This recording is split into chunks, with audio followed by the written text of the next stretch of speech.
Hello everyone and a warm welcome to the Polity, reaching you live from the Abuja studios of King Adebayo Film and Theatre Arts Network, popularly known as KAFTAN Television, where we imagine a beautiful world.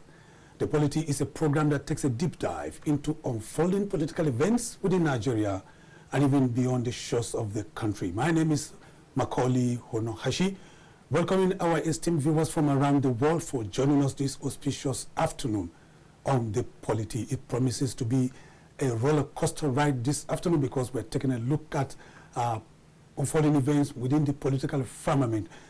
Well, the journey to 2027, someone told me even beyond 2027, we're talking about 2031, has commenced in Nigeria with the political space getting heated up, and from the north to the south, east and west to the center of the country, it's about politics.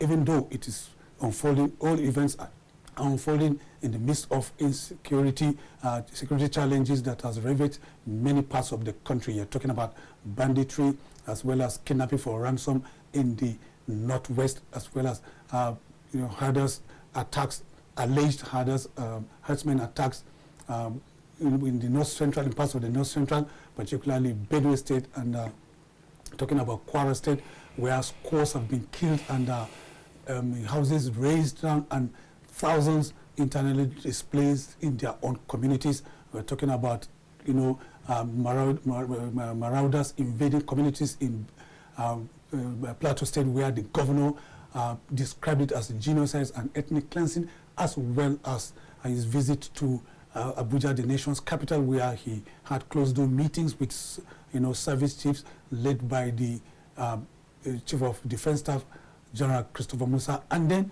we're not forgetting the Boko Haram insurgents, the sudden resurgence of attacks by Boko Haram elements, where the governor also had to rush to Abuja to meet with services and the president. Only a day before yesterday, there was a meeting of the National Economic Council led by the Vice President, where they decided to shelve aside any conversation on state police, which has also been on the front burner as one of the panacea for the insecurity challenges facing the entire country. But we're starting, we have two topics today. We're going to start with the political space, where there is a gale of defections, talking about the coalition that is, being talked about, and that led to the exit of Malam Nasir El-Rufai, the former governor of Kaduna State, from the ruling All Progressive Congress to one of the opposition parties, the Social Democratic Party. And then the current topic of conversation is the crack within the major opposition party, that is the People's Democratic Party, that held sway for 16 years in the country. Talking about the defection by the governor of Delta State, Governor Sheriff Oborevwori, alongside his predecessor and former senator, that is Senator Ifeanyi Okowa, who was also the vice presidential candidate for Atiku Abubakar, during the 2023 general election in the country. Well, we have someone in the house that will help us unpack all this conversation, and then in the course of the discussion, we're going to open our telephone lines as usual, so that our viewers, who are also our vibrant callers, can begin to call in to make the program interactive and engaging, incisive, as well as conversational. KAFTAN TV, so the need, the urgent need for Nigerians to have, to have a point of convergence where they can always call in, to cross-fertilize ideas, verbalize their thoughts concerning programs and projects that are being designed by government, aimed specifically to make life dignifying for Nigerians, because these are Nigerians that will be calling in. But not now. Later in the course of the show, we're going to open our telephone line. But let me quickly introduce my guest who has already joined me in the studio live. He's no other person than Honorable Wale Martins. Wale Martins, welcome to the polity. Thank you for having me this afternoon in your studio. I'd rather you call me comrade. Comrade? Yes. You prefer comrade, okay. You are a comrade, and then your national chairman is also a comrade. Yes. You're all comrades. If you didn't know, the national secretary also told me that he is also a comrade. Even though he's an honorable. He's an honorable. Because he had contested the election and he won. Yeah, and he won. He was a member of the State House of Assembly in Adamawa State. Yes, and two-time deputy speaker. Two-time deputy speaker. That's right. Well, viewers, Comrade Wale Martins is the National Publicity Secretary of the Young Progressives Party, right? Yes. Okay. Correct. He's a very busy person, and I was only lucky to get him here in the studio. And it promises to be very, very insightful and engaging because he is an interviewer's delight. Wale, yes. Let's start with this comrade. You know, before we got into the studio, I had a slight chat with you, you know, to just set the tone for the conversation on a lighter note. And you mentioned that Nigeria currently needs the voices of patriots. And I was waiting for the right time so that we can engage the viewers for you to expatiate on that before we delve into the crux of our conversation today. What do you mean that Nigeria needs voices of patriots at this auspicious time? Yes, I mean, my reason for that is not far-fetched. Nigeria is at the precipice, and we are quickly sliding into a situation that I will call officially a one-party state. Okay. And, you know, at such times in the life of a nation, we need a convergence of patriots to be able to speak up. It's as if the media is being gagged, you know, opposition voices are being silenced. And with the way things are going, you see that when we end up, you know, sliding into a one-party state, then officially there won't be any opposition. And I mean, the tenets of democracy does not envisage a situation where there will not be opposition. So officially we will no longer be practicing democracy. Because if citizens are not availed with the opportunity to make, you know, a choice among varieties, then you are only stampeded into voting or probably officially accepting whatever the system throws at you. I think it's a situation that is not good for the country. It's not good for any nation at all, for that matter. If we have, you know, agreed that we want to practice democracy, let's practice it, you know, the way it should be practiced. Let's everybody, you know, who are concerned, including those who are in government, and I'm referring to the government of the day, the APC. It should be a deliberate effort to ensure that oppositions are strong. Now, when I say this, it's not because of today. It's because of the future. Power is transient. You won't be in power forever. I mean, few years back, a PDP, you know, was they were living as if and talking recklessly as if they would be in power forever. I think at a point in time, the PDP national chairman, you know, said they would be in power for the next 60 years. But as fate will have it, within 16 years, they were not. Now, if they had known that things were going to change, the power dynamics was going to change, they would have learned to build institution. Today, that institution they failed to build is now the one that cannot stand up for them while they are in opposition. And in fact, not just the PDP and every other opposition parties today. Okay. So we need patriots. And when I mean patriots, I'm talking about those who would rise above primordial sentiments like religion, ethnicity, and see that the nation is above everyone. And what we are trying to build should be not just for this generation, but for generation unborn. And I think that is the stage we've got into. And until we have that, I think we are in a situation where is in my own opinion, is a sorry state. Well, I quite agree with you to some extent. But we at KAFTAN Television, we have always tried to sound very, very patriotic, and that is why some of our programs, including this very one, you know, the programs we have are people-centered. We ensure that people participate. And let me take you down to a tradition. Archbishop Bishop Hassan Matthew Coker as well as Pastor Tunde Bakari have a tradition of using milestone events to sometimes take a swipe at government programs and then profess solutions, because you have always done that. You've mentioned that this current government tried to gag the press as well as silence voices of patriots. But people in government may disagree with you, that they have always given liberal level playing field for people to bear their minds, and I just mentioned 2 patriots. There are so many of them, and there are so many journalists. This program is one of them. They may disagree with you. What would you say about that? Is it what I'm saying? Is your opinion? I mean, it's your opinion, and you have a right to that. I also want to commend your platform for at least not trying to restrict us from saying what we need to say, even though we know there's certain utterances that within the NBC regulation, which is what we try to do. But some other platforms you go to hear your views, they try to moderate you beyond, and I think it's more common, in the last, 9 years. So what you have said is you're right, but I want to say, when last have you witnessed any peaceful protest being allowed to happen in this country? And I just want to take time to punctuate the point you've made, because things they evolve gradually, and it's now becoming a norm that to protest is now like a crime in Nigeria. Is your constitutional right to do that? It's your constitutional right. The job of the police is to guide you. I mean, what they are complaining about is their job to ensure that no infiltrators come within you to disrupt your protest, because it's your right. This same APC government, at every point in time, were protesting while they were in opposition. They were allowed. Nobody embarrassed them. Nobody tear-gassed them. Nobody said they cannot protest.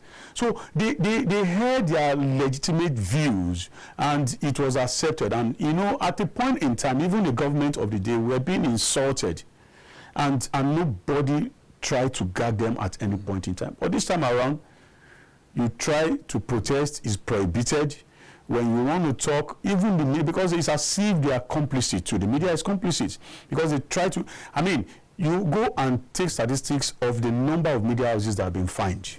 And you also understand what I'm trying to talk about. You're right, you're very right. You understand? I used to watch a lot of political shows, from the mainstream, and you will see the way they are being moderated, which was not so under, the Jonathan administration. And administration before that. You're allowed to hear your views. You're allowed to say, because that, in itself is what we call democracy. If you feel what is being said is a lie, then you bring out your incontrovertible facts to counter what has been said.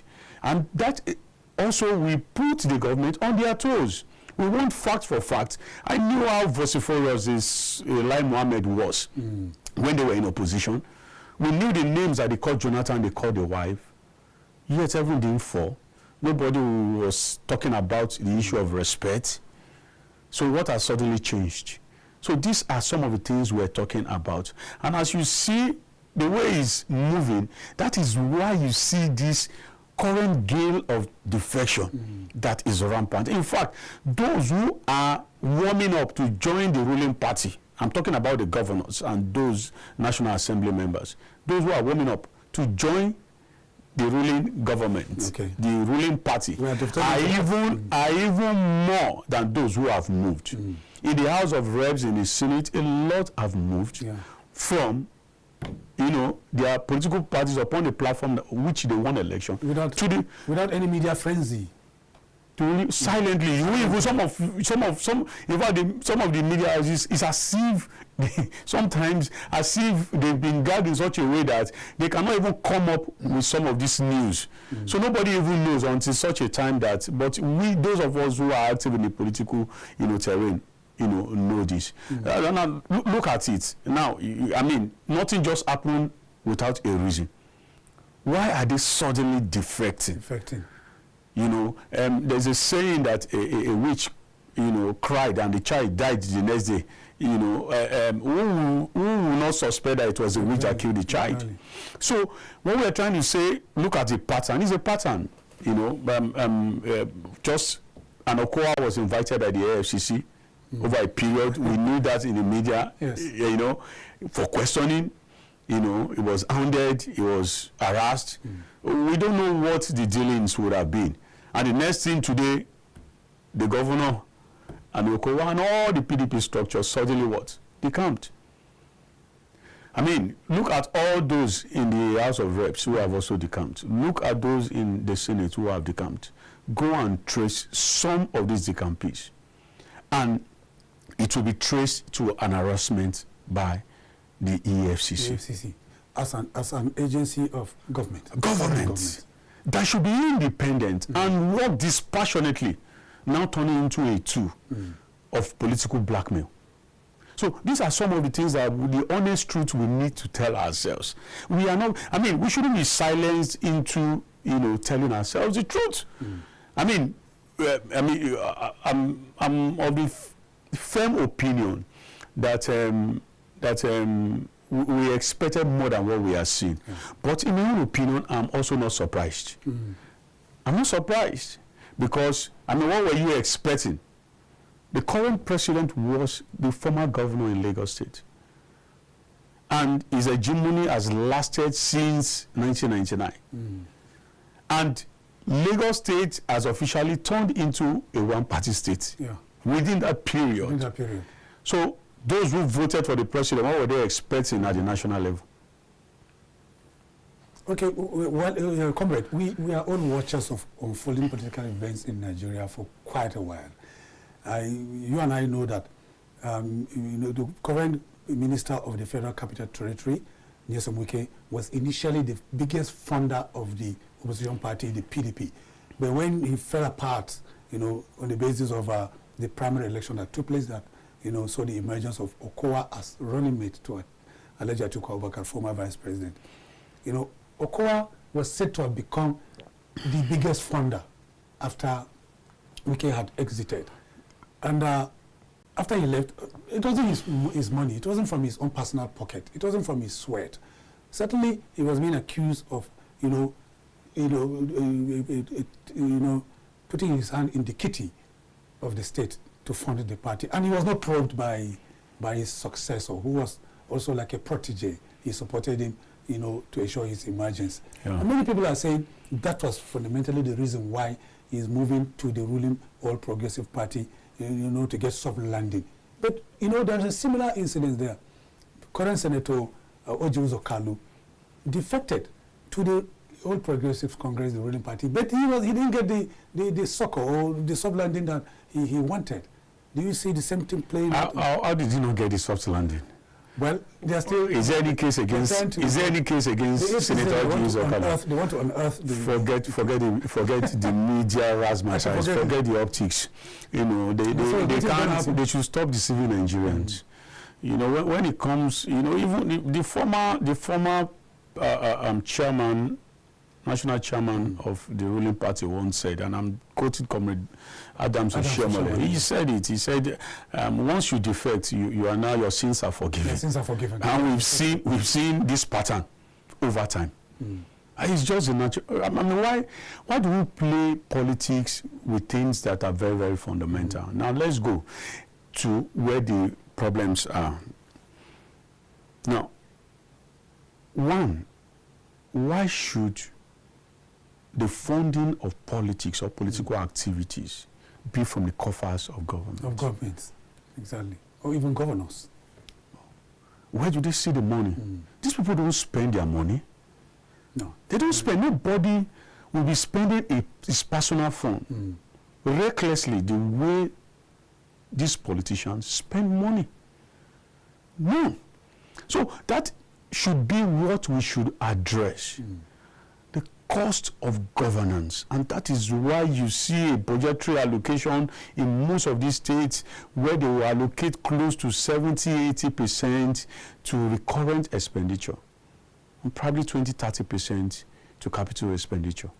So development, politics is elevated above development.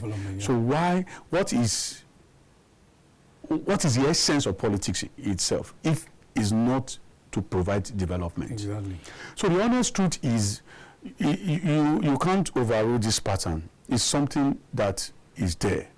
I mean, I see the government trying to muzzle the opposition into either you come or you face the consequences. Because in any case, they open these books for them and they see the incontrovertible fact that, look, I either go to jail or I join the bandwagon.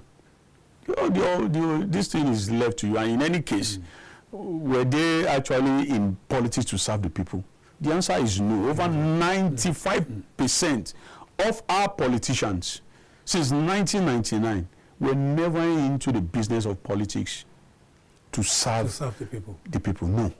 Because ab initio, the foundation was heavily flawed. And I'll give you an example. In 1999, those who fought for this current democracy did not, because they didn't trust the military. Yeah. They didn't. I'm talking about patriots who fought. People who, were ready to some gave their lives.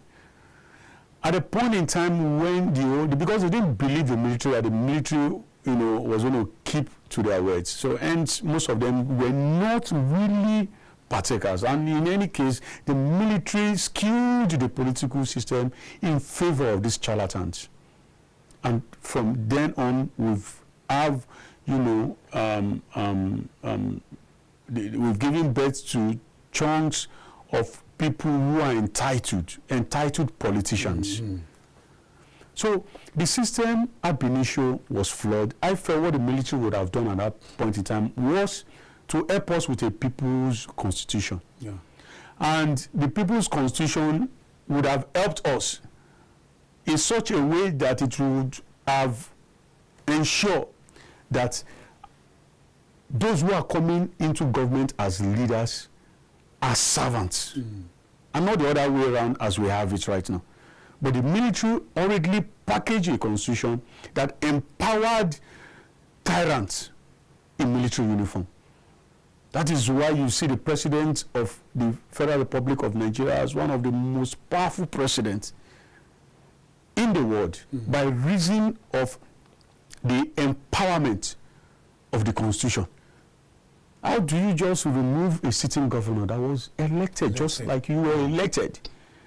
Even though the constitution did not expressly, state that the governor should be removed. It gave you the power to declare a state of emergency, but there was nowhere in that section where he said, in the event of an emergency, the elected representatives of the people are to be suspended. You have got no such power. It's autocratic. It only happens under a military government.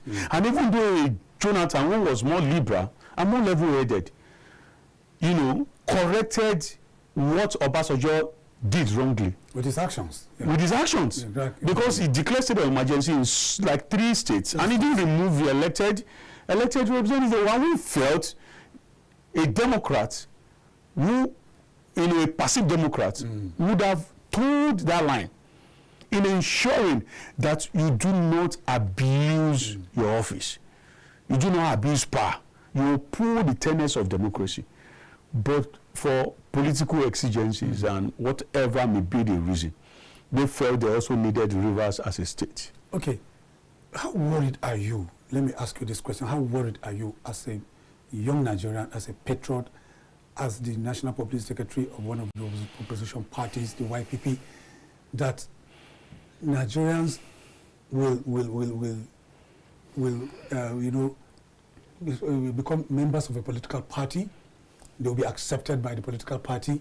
They will throw their hat in the race for an elective office, let's say, for instance, of governor, and then the party will work, strategize with all the members that believe in the ideals of that political party. I'm not talking about ideology now, because we don't have clear-cut, ideologies of political party, but the ideas of the party, the manifesto of the party. You worked with the manifesto of the party, you worked, and then you won the election. The party must have contributed time, resources, and energy to ensure your victory, and only for you midway, without any reason, any patriotic reason or nationalistic cause, you decide to abandon that party and move to a party, not because that party you are moving into is doing anything fundamental to make life dignifying for Nigerians. How concerned are you?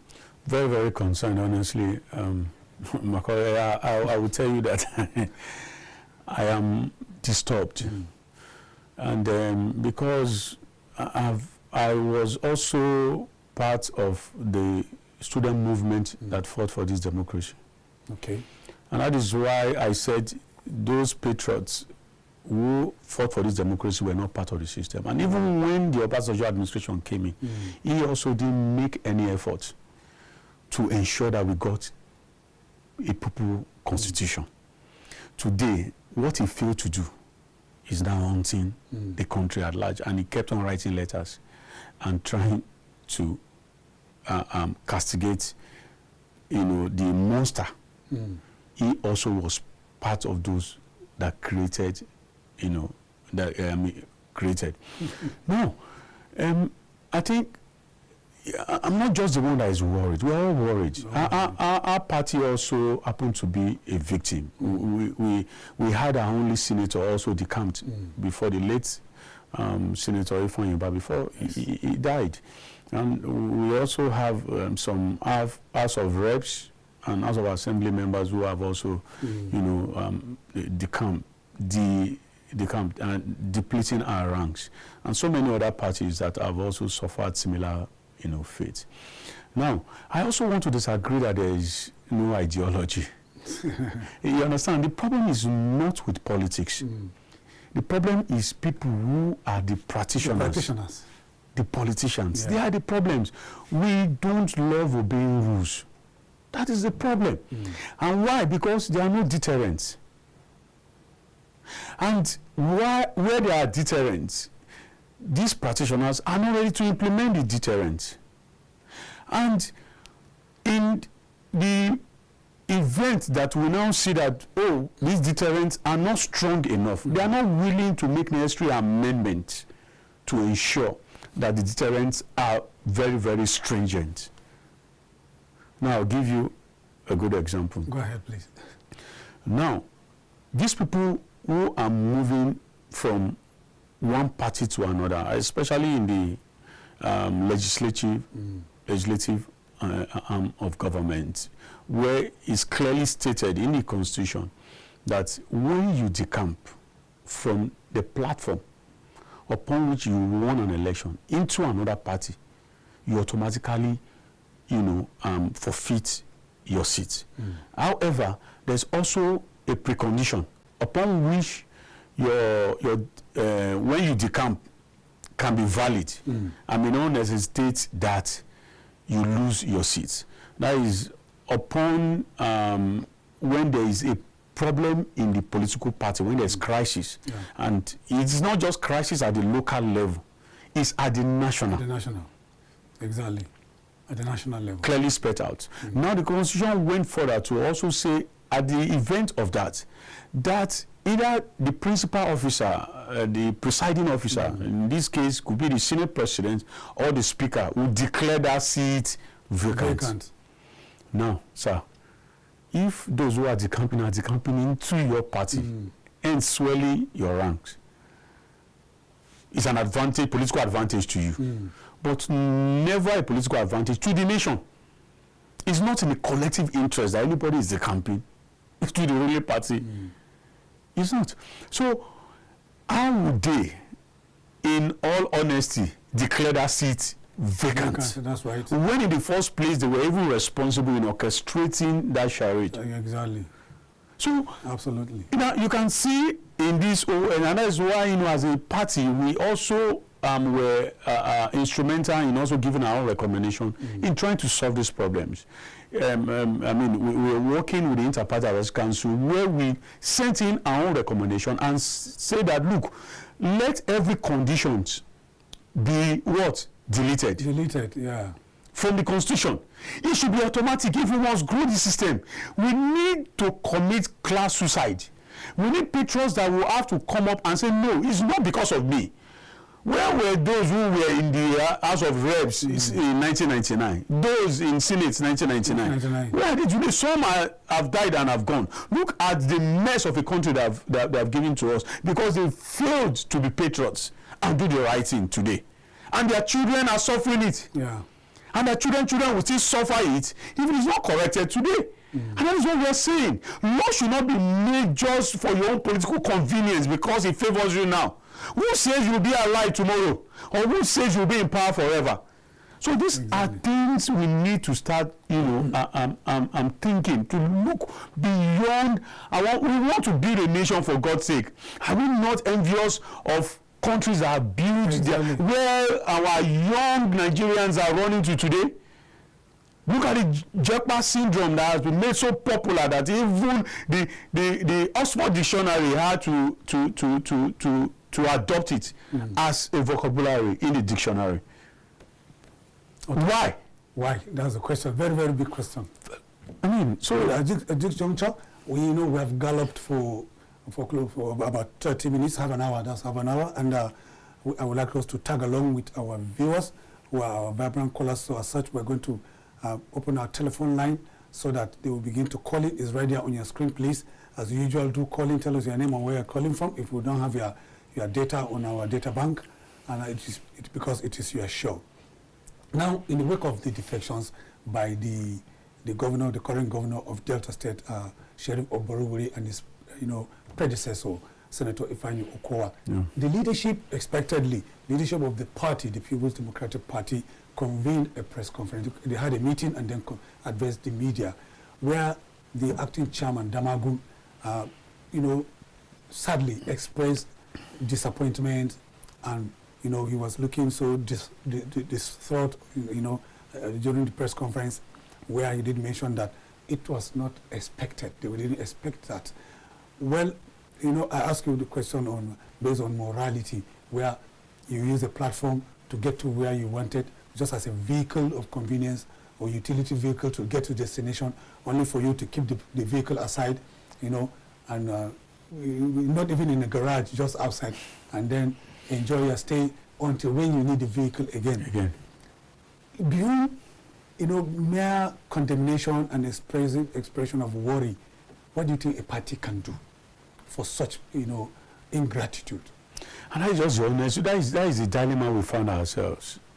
The party is somehow toothless. It's toothless. And when I say the party is toothless, is that there's nothing the party can do outside the laws of the Federal Republic of Nigeria. Okay. Because our constitution is subservient to the constitution of the Federal Republic of Nigeria. It's subservient to the electoral acts that governs electioneering process. And that is just strange. It's a pity. And I feel political parties should be empowered more to be able to take certain steps by the Constitution. Okay, the Constitution should enable political parties to be able to seek redress. See, do you know how to solve this problem? It's simple. Anyone who defects from the platform upon which they won election should automatically lose the seat. Whether you're a governor, House of Reps member, senator, whatever you are, as far as you were elected by the people upon a platform. Because number one, it wasn't your name that was on the ballot. It is the party. It was that of the party. This is as simple as it gets. I don't know, sometimes. Now, it should, if we want to solve this problem and build institutions and build the political process, this is the way to go. But those we have, are they ready to commit class suicide? I would like you to continue on that line of thoughts. It's very, very important, building institutions. But we're being joined by a caller. We have lost him. Go ahead, please. So they can't. They are not ready to build institutions, all in the hope that they will continue to benefit from the flawed system, from the ineffective institutions, and they continue to be. The problem with we blacks, and I think there's this problem. I don't know where it's coming from. It's as if it's peculiar with the black race. Black race.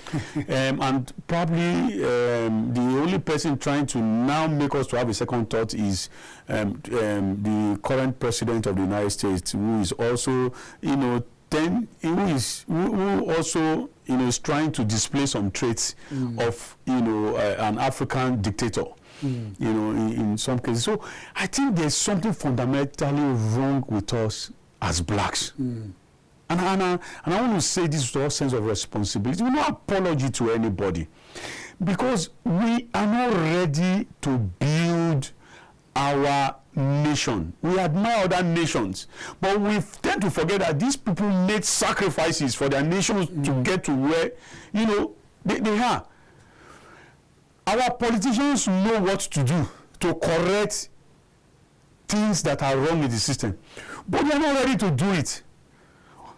What is so difficult in making these laws, if you are interested in building, because ordinarily that singular law would have helped to build political parties. Because you won't be able to decamp. And the law should also go further that, you know, you have a right to decamp. If you decamp, you lose your seat. However, in the new platform you have gone to, you will not be able to contest election on that platform. You will need at least 2 years of membership to be able to even run election, or even make it, if you want to make it more stringent, 4 years of membership of that political party. And you see that things will be straightened out. It wouldn't matter in this case if EFCC is being used to hound a politician. All you have to do is to remain in your party and fight it out. You join resources, and similar minds will fight the system and say the system. So that is how institutions are being built. You test the laws. Know, and if and most of the time, ironically, we tend not to even test some of the laws we have, because if you test the laws, you, at the end of the day, you will see that the laws itself, most often than not, is even against the ruling class. And I also appreciate what the PDP governors have done by going to court to challenge this suspension of the governor of Rivers State. Who also is being touted as one of the governors also that will decamp to the APC. Yes, it's no longer. Now with the issue of them going of PDP that you asked, politicians should stop lying to us. Even I that I'm not in the PDP, I knew the Delta governor was going to decamp as far back as 6 months ago. So you can't tell me that at that stage you are not privileged. You are not privileged to. I also know some that will still decamp already. You know, when the time comes, they're already flirting with the idea publicly. So you don't need. It's not rocket science to if an unborn child in Nigeria can predict the political terrain. So they should stop deceiving us. In fact, they laid the foundation for where we are today, and the APC is simply leveraging on it, and they are having a roller coaster. They are having a roller coaster, and there is jubilation in the camp of the ruling All Progressives Congress. Well, someone very I describe him as the most combustible politician today, likened to someone like Donald Trump of America. That's Nyesom Wike, the current minister of the Federal Capital Territory, who said, and I quote him, "I am finally vindicated," because he said what he saw during in the wake of the 2023 general election, against Atiku Abubakar, where he was dropped, and then Senator Ifeanyi Okowa was selected as the running mate, the vice presidential candidate. He said what he saw has finally vindicated him. So, but he still remains a member of the People's Democratic Party. I've listened to Chief Bode George on one of the national TV stations, particularly on Arise, where he said Wike is not their member. But legally speaking, Nyesom Wike is still a member of the People's Democratic Party because he has not defected. So now, how damaging could that be for the opposition? He's already there. And I think we shouldn't even just consider opposition in the like of just PDP. It's just so strange, and that is the way it's been patterned.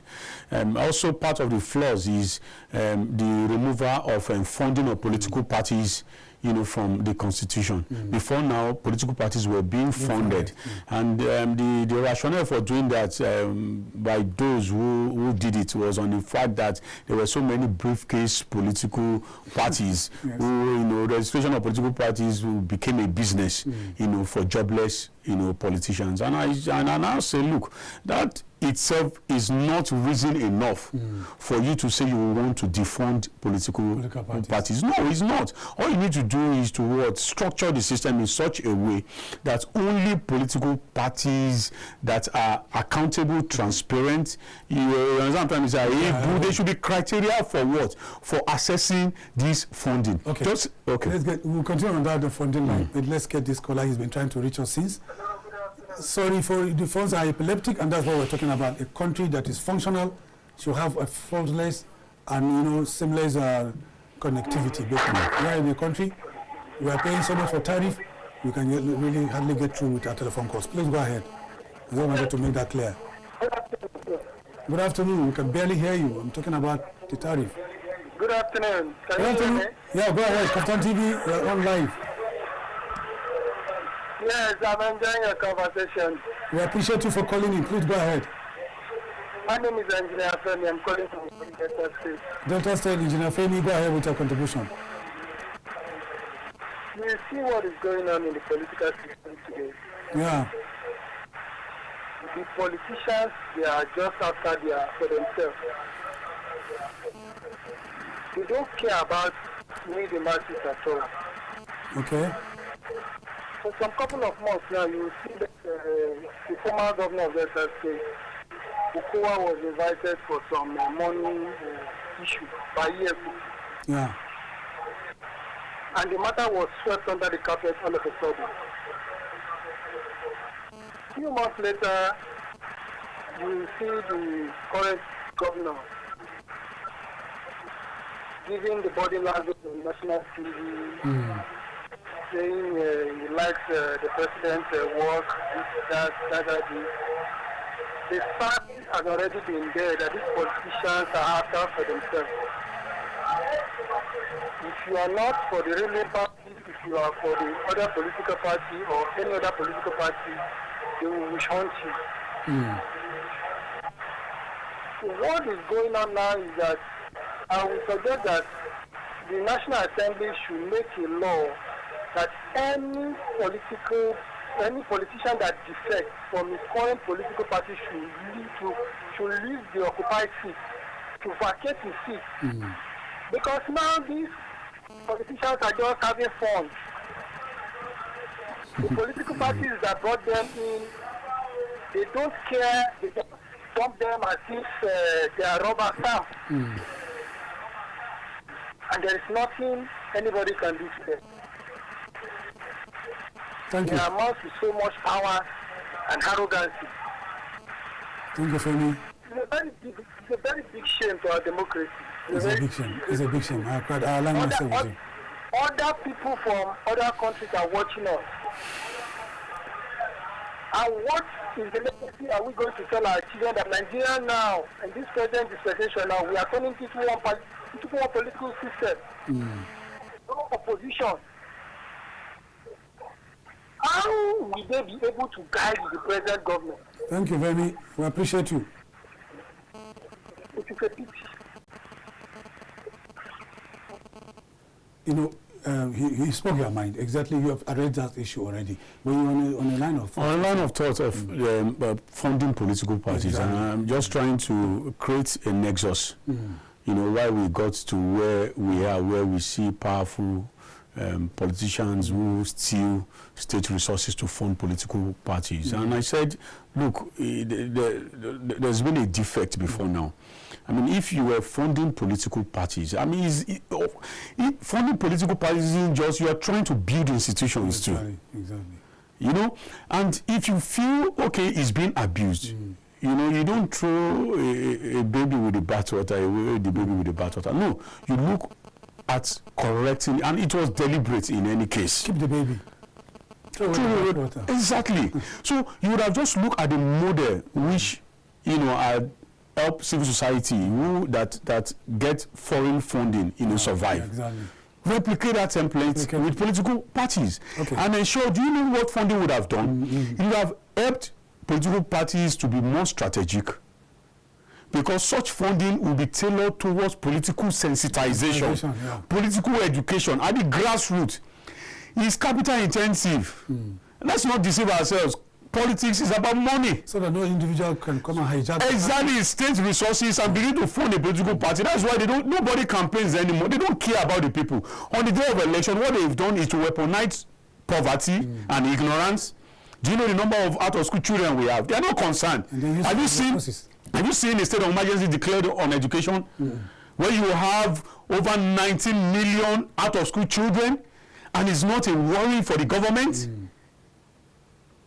Yeah, I get your point. So ignorance is Let's listen to Awusko. We'll continue on that. Awusko from Kaduna. Good afternoon. How is Kaduna to this afternoon? Good afternoon, sir. Good afternoon, Awusko. Kaduna must be very hot.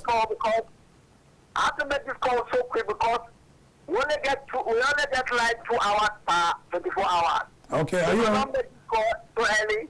By 3 o'clock, the light will be off. What band are you? Are you on band A? Band 0.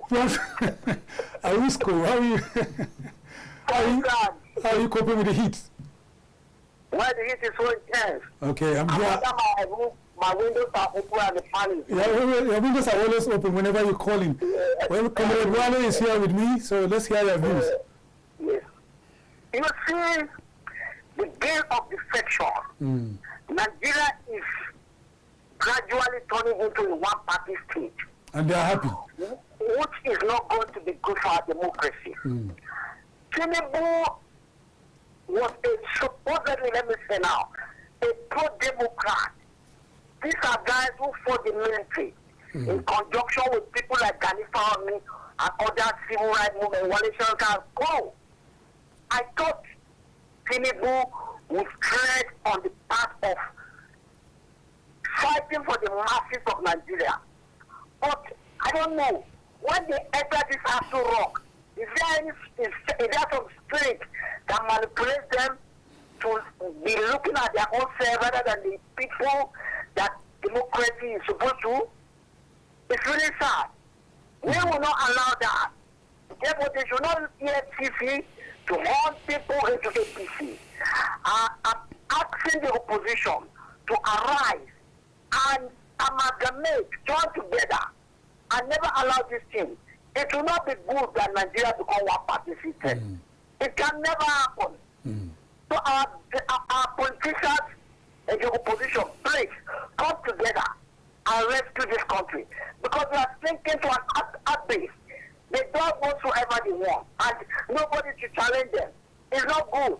They don't want us to protest, and we are hungry, we are homeless, we are being chased by herdsmen and bandits all over. The gentleman in the studio, I urge you people to please rescue Nigerians from the abyss. Thank you very much. Amen. Thank you, Awusko. We appreciate you. Whenever you call in, you give us incisive contribution. You have heard what he said. You continue on the line of thought, and then yes, I think yes. I said you can see that poverty and ignorance has been weaponized. You know, the state of education is in a deplorable state that demanded an emergency, state of emergency. The president didn't declare state of emergency in education. Now, I mean, poverty, look at the rate of poverty. Look at the economic policies of the government and where it has, kept Nigerians. I mean, your investment would have been halved by the economic policies of this current, administration. Hence, people are in abject poverty. And that is why they care less about your vote. On that day, the money they've stolen is being used to finance vote buying. So if you cannot, on that day, they will give you money that you cannot resist to vote for them. So already the system itself has been rigged in favor of the political elite. So that is the problem we have. So, I mean, when people do things, and that's why we said our leaders should be circumspect. Yeah.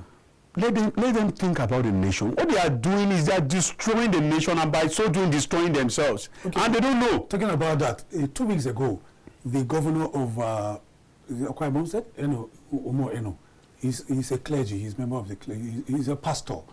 I know, and he belongs to the opposition party, the People's Democratic Party. But he has endorsed, before live transmission, he endorsed President Bola Ahmed Tinubu for second term.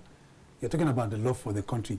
On what moral ground could he be standing to do that? And that is the same question we continue to ask. Because the law itself is not effective. They will do things and they will leave loopholes in that same law. Exactly. And it's being done on purpose. Even if you have public hearings and the rest, there are some things they won't expose to you. They will, yes, we are amending. Look at now what led us to where we are today, the electoral law that brought us to where we are.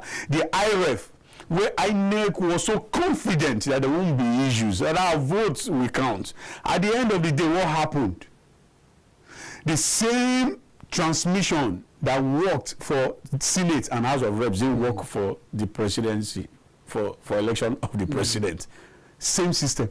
And they blame it on a lacuna, that word lacuna, which was deliberately created. Created, that's what I'm saying. Because the same law, after doing that, they did not also ensure that the law was stringent enough to make it a prerequisite that any to make it that any result that is not transmitted, you understand, is a matter of law that is compulsory, that all results must be transmitted on the IREF. Okay, let's listen to Jibril. It's getting interesting, I must say. Jibril from Gwagwalada, thanks for joining us with a regular caller. Thank you, sir. Good afternoon, sir. Good afternoon, Jibril. Gwagwalada is the hottest point in Nigeria. How is it? How is the heat? So, we thank God, sir. We thank God for everything. Go ahead. Your contribution, please. I thank God for you people listening to your conversation this afternoon. Yeah, we appreciate you for calling in.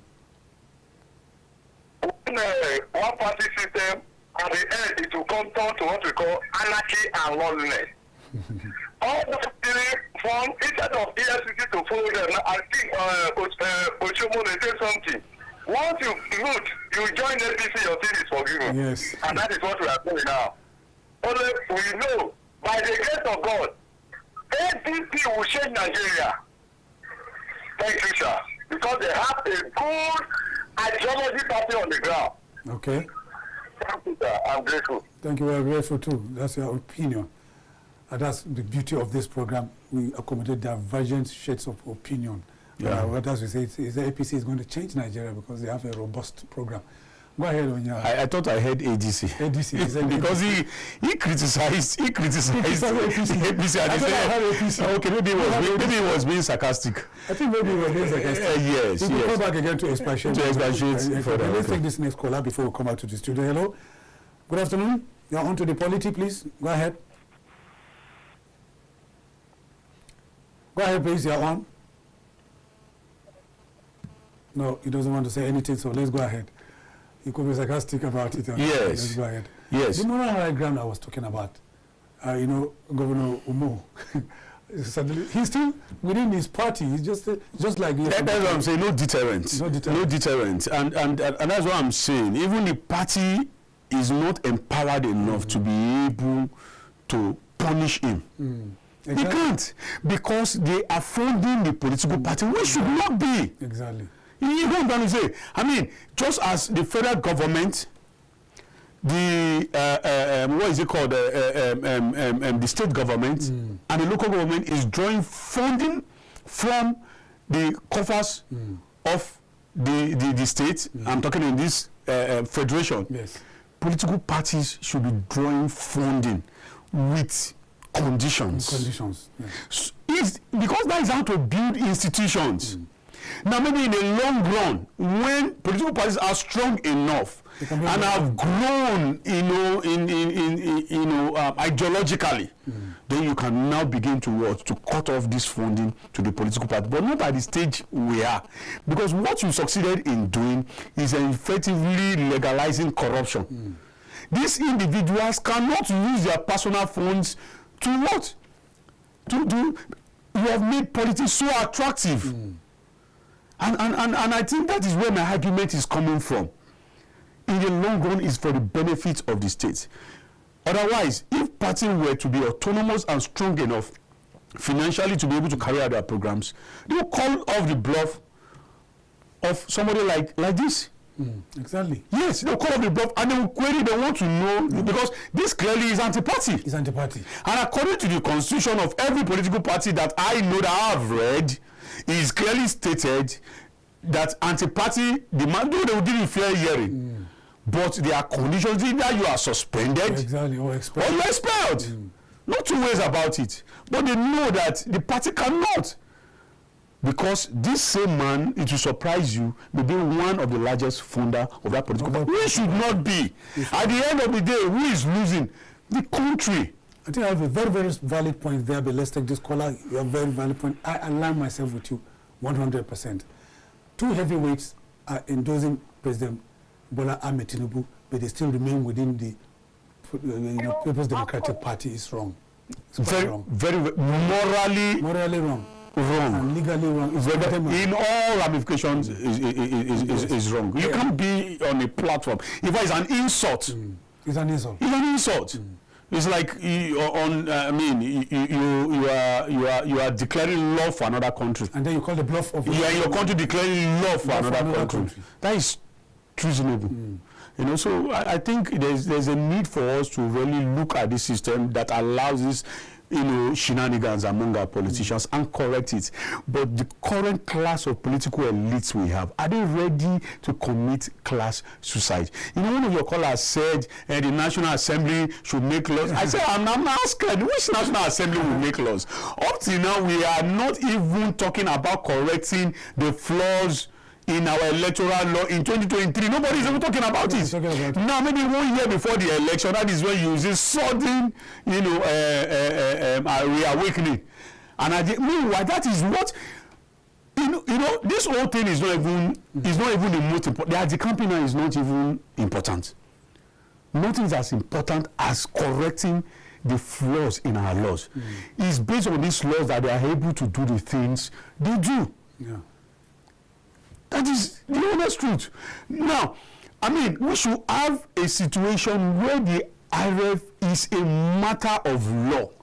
That any result that is not transmitted on IRF is null and void. We need a situation where is a requirement. It should be a requirement by law, not just something that you just put as if no. It should be a requirement of law, and we need to come together and see, because that is the only thing that can help us fight the current system. When you have the law on your side, you can, and you have confidence in that law, you can galvanize. We can galvanize ourselves as Nigerians. No matter how the political elites rig an election, if we all come out en masse, we will overwhelm rigging. Have you looked at the numbers, statistics of those who vote? Yeah, very low in comparison to those that register. Exactly. What is really happening? That means there's a problem, and that is where we should be focusing as Nigerians. We can vote them out. We have the powers. But yet, first we have to go and do the fundamentals. It was out of the hope, and that's why I really don't blame Nigerians, because I think the system rigged them out. Because they really mobilized, and it came all out to vote out the current political structure. Okay, let's take this caller. Hello, good afternoon. You're on to the polity, please. Your name, go ahead. Good afternoon, sir. Good afternoon. My name is Kuti, calling from Ondo State in the local government. Did you say Uche? Kuti, K-U-T-E.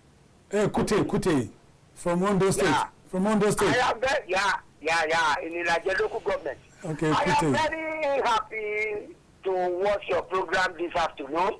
I am a friend to KAFTAN TV. I appreciate you.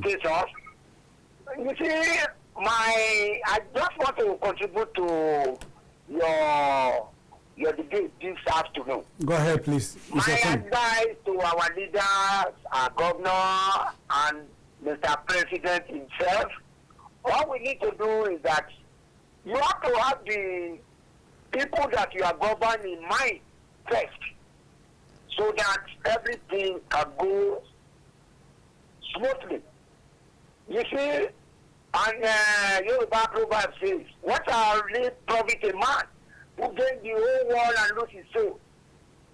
You see, all what we are doing, we're supposed to put the masses in our mind so that we can achieve the dividend of democracy in Nigeria. That is my advice. God bless you, sir. God bless you too. We appreciate you, and we say amen to that. Well, before the defection of Governor Okowa, Owerri, as well as Okowa, the former governor of that same state, former governor of the state, Chief James Obori, and his daughter, Ikiatake Ibori Swenu, as well as Senator Nate Nwoko, had defected. Yeah. And then many people are saying the ruling APC under the leadership of President Bola Ahmed Tinubu has already captured South and the Southeast. Is it really true? No. It's not entirely true. And they may have captured the political elite, but they've not captured the people. That reminds me. Yes, and that is a mistake they kept on making. Look at a place like Rivers. Where despite what they tried to do, we all knew what happened. I mean, they did everything to suppress the voices of the people, and at the end of the day, we saw what clearly happened.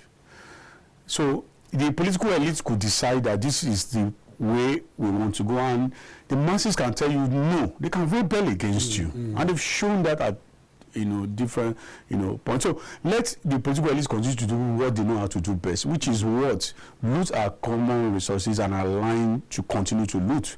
But the people also should also understand the fact that they also have the power to galvanize themselves and disrupt the system. They can do it, and that's why I'm still going back to the fundamentals, which is our electoral laws. It needs to be watertight in such a way that it can no longer, the loopholes cannot be explored by these political elites to their advantage. Let's correct those flaws that we witness. We are making progress. I mean, we would have thought that the current president would have lost Lagos State. That's true. You understand? So some things, some governors lost elections. That's to tell you that there is hope. There's hope. You understand? And the only thing that made them to get away with what they got away with was because of that loophole that we didn't see, which is what we should have, as a matter of after the 2023 election, we should have been interested in, and also look at it to further strengthen the electoral system. To block that loophole. But we are not doing it now. Okay, let's take Godwin from Abia. Then I'll mention the reason why you are going to tell us the reason why we're not doing it. Godwin from Abia State, please go ahead. You are a regular caller. Yeah, good afternoon. Go ahead quickly. Others are waiting. All right, my name is Godwin. You already said that from Abia State. This system you guys are discussing is a very, very interesting system, a very interesting topic. My problem is somebody wants to cook soup that he will use and eat ever. And he went and collected a menu that can only produce stew for rice. Okay. No matter how many years you keep using the same menu, it is only stew that you can produce. You can never make soup. So we already know where our problems are. But the people who are preparing the food only are interested in making stew. They are not ready to make the soup that will benefit everybody. So if we like, let us continue the same system for 100 years. We will never get there. Our constitutions, our laws, our rules are already skewed. What the military gave to us will never take this country to anywhere. We need to come back to the drawing board and prepare a menu that will develop this country, or else we will continue the same direction. If you are going the wrong way and you think you will get to your destination, if you like travel for 100 years, you will never get to your destination until you do a U-turn and come back. And then that's the time we can get to where we want to go. That's it. Thank you, Godwin. Godwin used analogies and parables, but he spoke in I completely agree with him, and that is just the truth. You can't continue to do the wrong things and expect a different result. That's why nothing is changing. That's why rather than things improving, it's getting worse by the day. We'll leave issues and start treating tissues. You know, in an embarrassing way, a government that cannot, tackle corruption in the subsidy regime. Rather, you shifted the paint on Nigerians. Because what they have effectively told us, look at the excuses government is doing. We vote in a government to be able to secure our borders. We vote in a government to be able to make lives better for us. But the excuses they are telling us why we cannot have a better life, especially on the issue of this subsidy removal, was on account of the fact that petrol that is being imported is being taken to neighboring countries, and part of the excuse for subsidy removal. Secondly, they are saying they are the importing. How did we get to the point where we started importing petrol in the first place? Look at the trajectory. Nothing has changed. Despite the fact removing subsidy, what has actually changed, in all honesty? Nothing significant has actually changed in terms of the welfare of the citizens, even the nation at large. What has changed? Nothing radical. We are it's just like a rat race. We are just going through the same circles over and over again. I want you to address as we're winding down, I want you to address the issue of coalition. Now, on the 6th day of February 2013, that was the day that gave birth to the amalgamation of political parties that came to go together to form a coalition. And our CPC came, and they had a governor in Nasarawa State, Al-Makura. Tanko Al-Makura was the governor of CPC, Congress for Progressive Change. That was Buhari's party. And then Bola Mitibu came with ACN, and then there was ANPP. And then Rochas Okorocha came with a part of a faction of ABGA. And then a coalition was formed, and then they ensured, and Nigerians were tired actually, they needed a change, and then Goodluck Jonathan was booted out of the cradle. And now, the dynamics are not the same, they are not quite the same now with 2013, 2014. But the disruptions that are happening, all these defections and things like that are causing a lot of disruptions. Do you see any formidable coalition emerging moving forward? It's not impossible. It's not impossible. But how strong would that coalition be? Okay. Because except if it's a people's coalition that we develop organically. Without you have ambitious people. Yes, organically in such a sense that you do not need funding from the government or one. Look at the NSAS. NSAS movement, how it evolved organically. Yes. And even the government was at a loss as how they were getting their funding. That they started, you understand? So it's something like that can defeat the government of the day. That we evolve organically. Now, you're talking about how APC was formed. I mean, as far as I'm concerned, we had disgruntled people who came together, and their sole aim was just to take over power without any plan. Without any plan, yeah.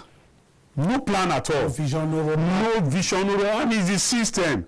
Because our system has been polarized in such a way that there's this sentiment of ethnicity, religion in our polity, which does not serve the interest of anybody. When I begin to hear this issue about northern southern dichotomy, on the pretext that the issue of religion, Muslim, Christian, how has that benefited you? Benefited you, exactly. President Buhari was in power for good 8 years. Right now, his state is one of the theaters of insecurity. What has it been? In fact, it's even worse off And the North has been... In fact, if the people of Katsina, with the benefit of an hindsight, would have preferred the Jonathan to remain in power than having a Buhari who is their son of the soil to have been in power. That is just the truth. So we should learn lessons that we should be looking for visionary leadership, transformational leadership. People that will conceive vision and galvanize like minds to be able to drive towards that vision. That is the only way we can change this country, in all honesty. But if we continue with this petty sentiment, things will never change. That was how APC came into, and that is why we are suffering today. Okay, talking about sentiment, you know, Akim Baba Ahmed is a well-known name in Nigeria, in the political space. He's an academic and a politician. He has been in the civil servants. He rose to be a permanent secretary. He was secretary to the state government in Kaduna at some point.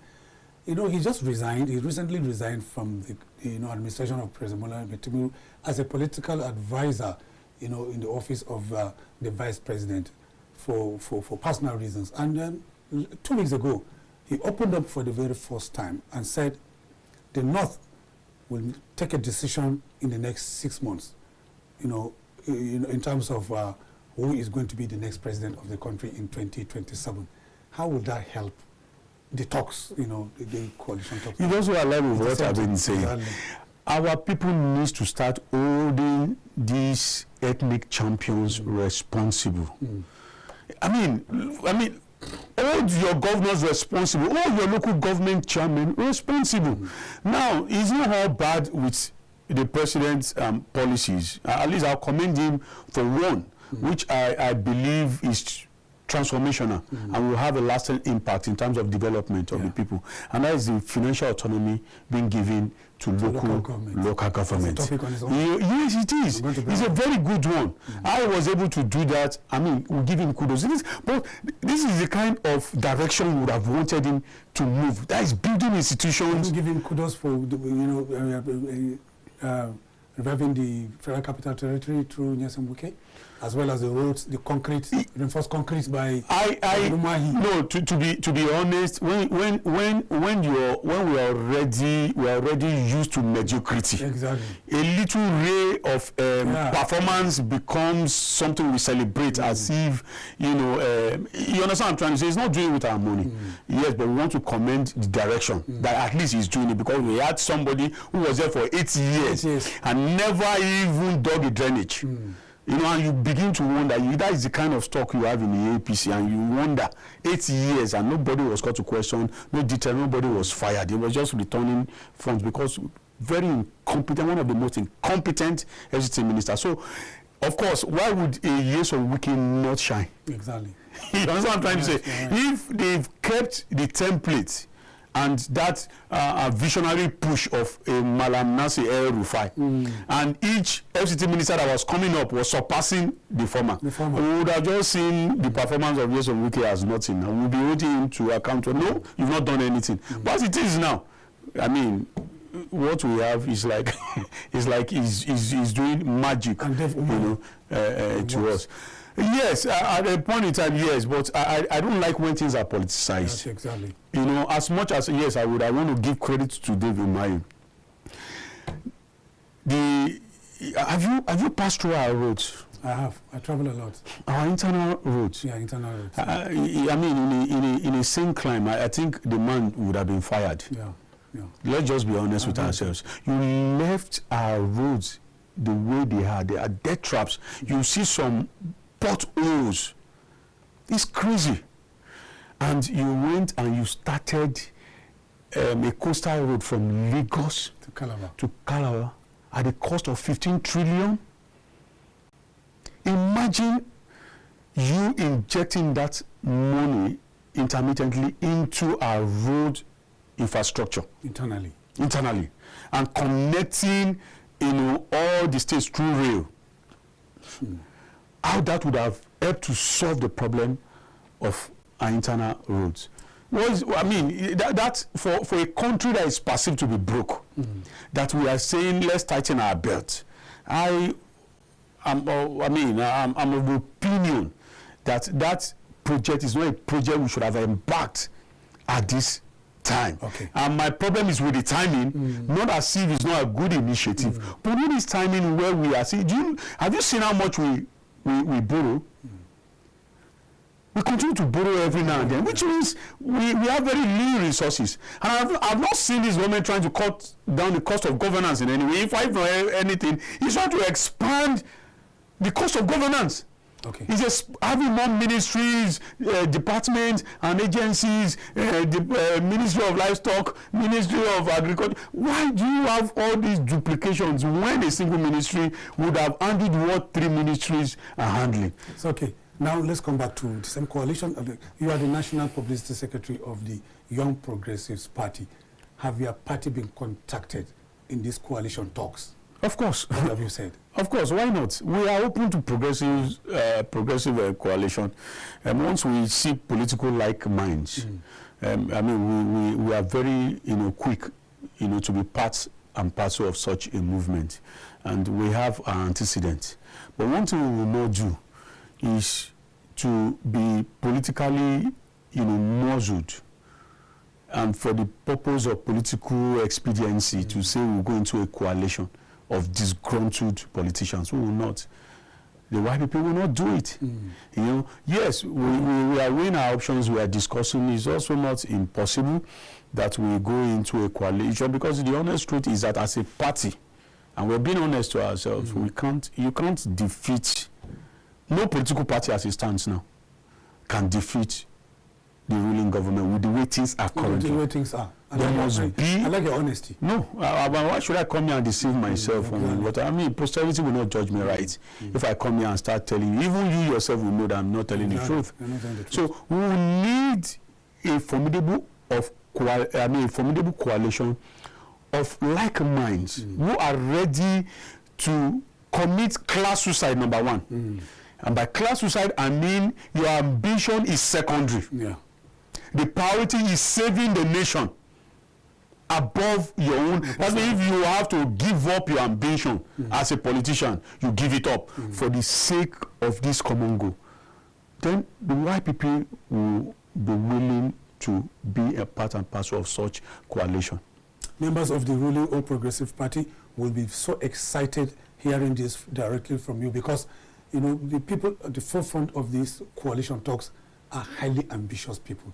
Are you talking about Atiku Abubakar? Are you talking about Nasir El-Rufai? They are very ambitious people with personal interest. Exactly.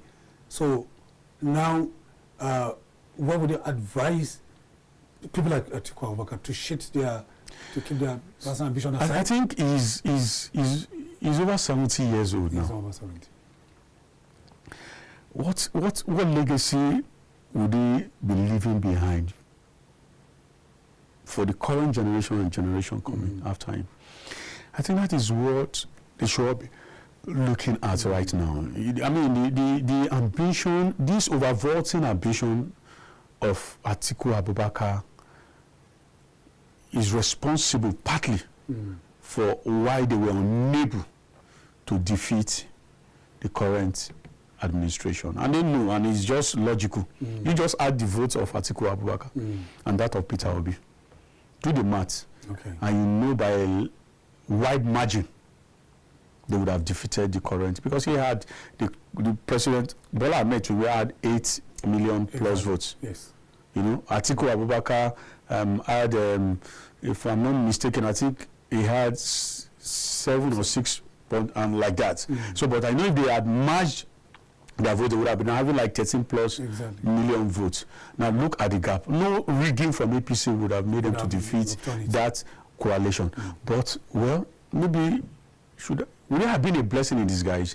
With the benefit of an hindsight, we would have said, yeah, because they would have also been a bunch of disgruntled politicians who do not also mean well for the nation. Because everything they have said they were going to do, in my own opinion, there's no difference from what the current administration is doing. But maybe they would have done it differently. Because both Peter Obi and Atiku Abubakar both said they were going to remove fuel subsidy.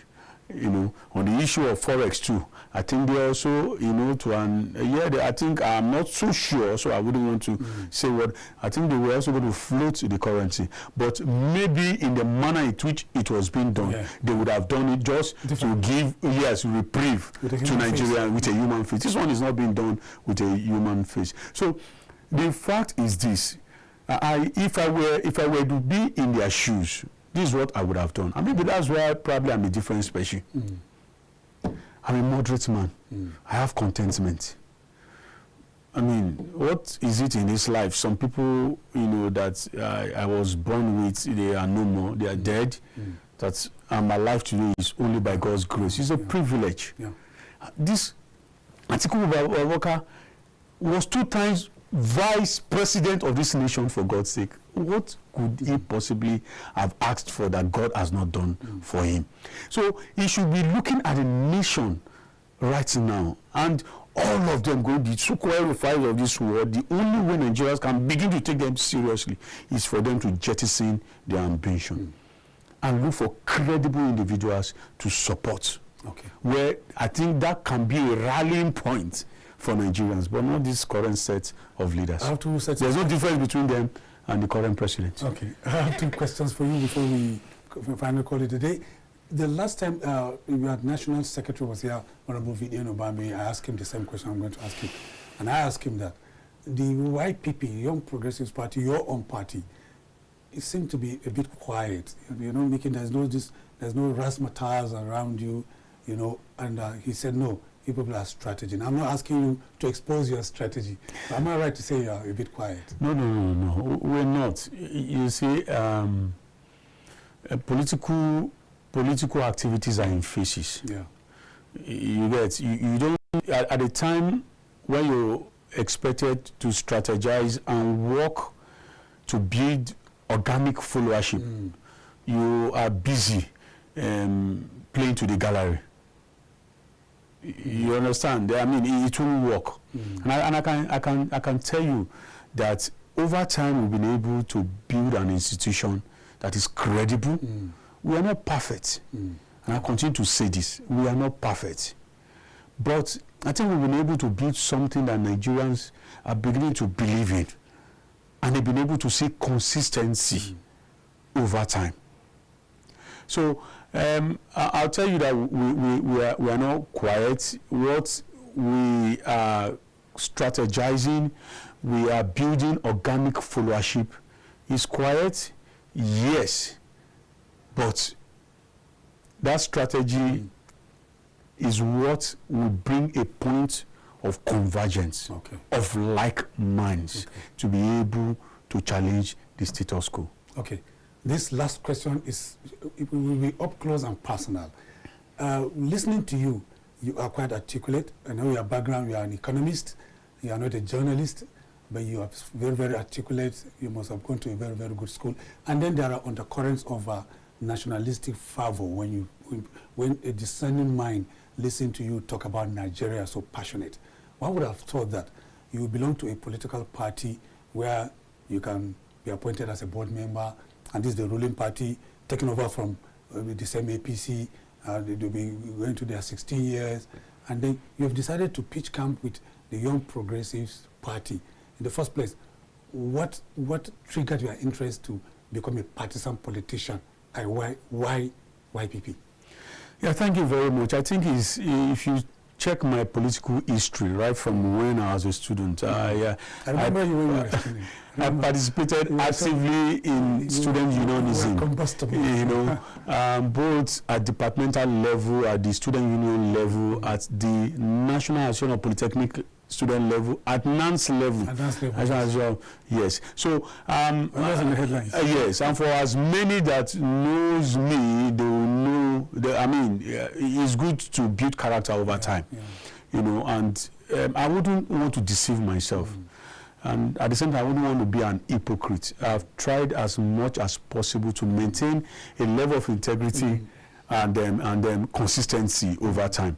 And what Young Progressives Party is just based on the people who came together, like minds, who also saw the need for us that, look, this nation cannot continue like this. Exactly. Our problem has been a problem of leadership.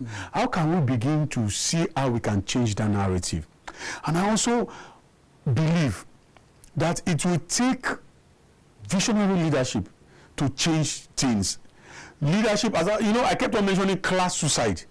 People will be ready to make sacrifices, to take radical steps that will affect them. They are not thinking about the next election. They are thinking about laying a foundation that is sustainable for the nation, that leaders after them will not be able to alter, but it's for the good of the nation.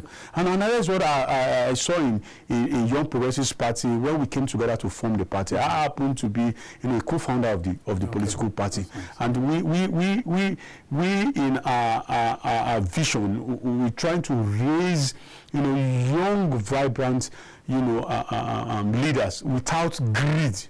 Very, very important. That word, I can sit here for 1 hour and explain the word greed, which is what we have with our current, in fact, over the year that we've had with leaders, is greed.